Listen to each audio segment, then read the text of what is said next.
దేవునికి స్తోత్రం. నేటి దినాన మన అరుణోదయపు దేవుని వాగ్దానము యోహాను సువార్త 15వ అధ్యాయము 5వ వచనము.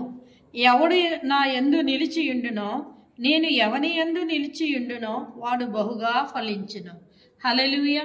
ప్రియమైన దేవుని బిడ్డ, ఇక్కడ దేవుడు నీకు ఇస్తున్న వాగ్దానము, ఎవరైతే దేవుని యందు నిలిచి ఉంటారో, ఎవరి యందు ప్రభు అయిన యేసుక్రీస్తు వారి యందు నిలిచి ఉంటారో వారు బహుగా ఫలించును అని అంటున్నారు.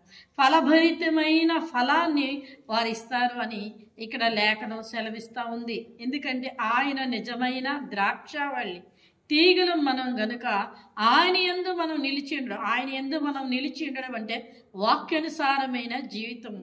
వాక్యం ఏ విధంగా నడిపిస్తుందో ఆ విధమైన జీవితాన్ని మనం కలిగి ఉన్నప్పుడు ఆయనలో మనం నిలిచి ఉంటాం, ఆయన మనలో నిలిచి ఉంటాడు.